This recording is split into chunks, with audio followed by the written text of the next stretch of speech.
Good morning to you. Well, I'm sitting in my car this morning, and I don't know if you can see from where I'm sitting that there's a house that's got tape across it. I'll see if I can just zoom in a little bit. You can see there that's police tape. Why I'm filming this is that a few days ago, a lady at the age of 82 was attacked by masked raiders. They came into her house and with the object of burgling it.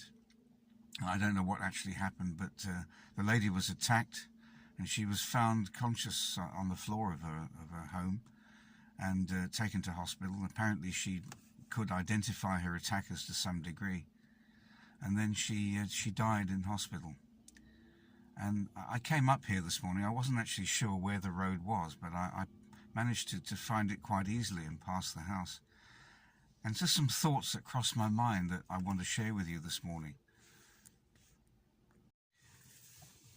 I want to share a scripture with you this morning, and it's really on the background of what I was saying now about this poor lady that was murdered in her own home.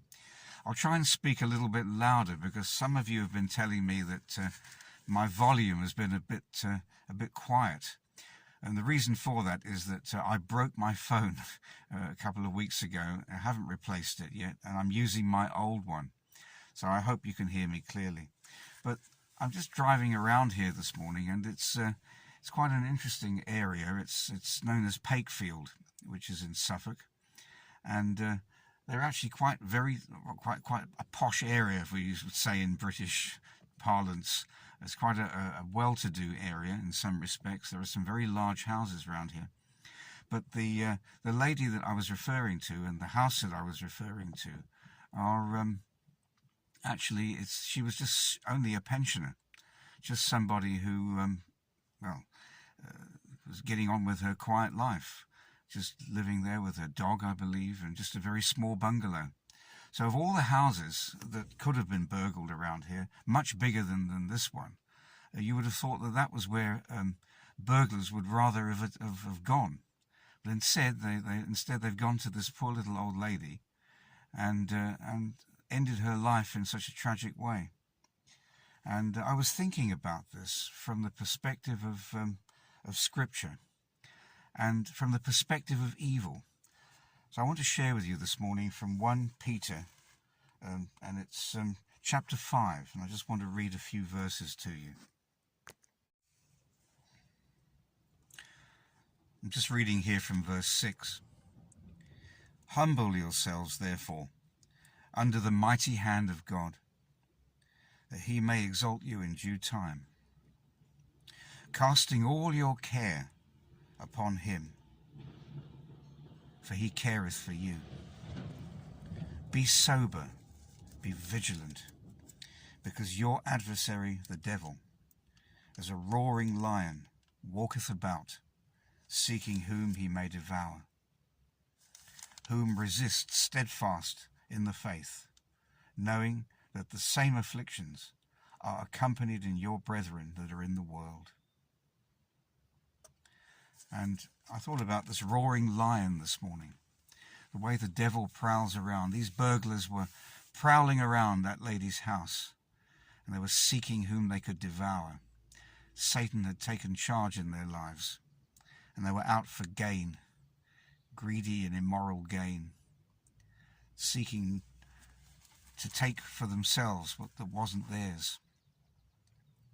And it reminds me of that proverb, I think it's Proverbs 1, where this person is enticed, come and join us, and we'll join our purse together, and we'll wait privily in a quiet spot, and we'll seek who comes along, and we'll cause destruction on that person's life so that we can gain from them.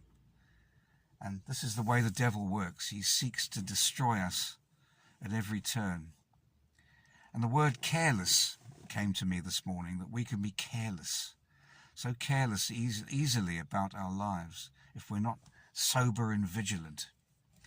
And that's what the Lord is calling us to be, sober and vigilant about our lives.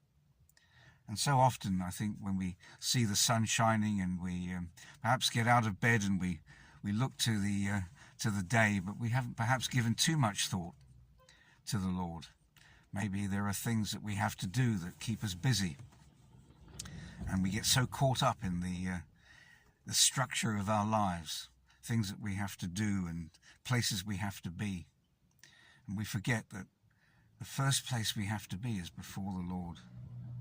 Being sober, that means of right mind, not influenced by anything else. And these days that we're living in, it is so easy to be enticed away. And as I said, the lady there was a pensioner, unsuspecting of what could happen to her. She probably thought that she would be just living the rest of her life in quietness. I don't know whether she knew Jesus or not. The point is that God calls us to be watchful of what is going on around us, watchful of the evil, because the evil is mounting. And as evil mounts, so our faith needs to mount. Our days with the Lord need to become much more closely walked. And I just thought I'd share that thought with you this morning. It's awful, isn't it, to think of something happening like that on your doorstep. I was looking at the houses next door, and I was wondering if they knew what was going on at the time that terrible deed was being committed by those men. And yet maybe they were unsuspecting too. And this is how it is, isn't it? Often we're unsuspecting of what's going on in our neighbours' lives. We don't know what's actually happening to them. And we never can always know. Because sometimes these days we don't even know who our neighbours are. The important thing is that our walk with God must be close. And I speak it to myself first. Be sober, be vigilant, for your enemy prowls around like a roaring lion, waiting for whom he can devour, seeking for whom he can devour. So let's be vigilant and be sober and be careful how we walk, not careless in these last days. Have a good day.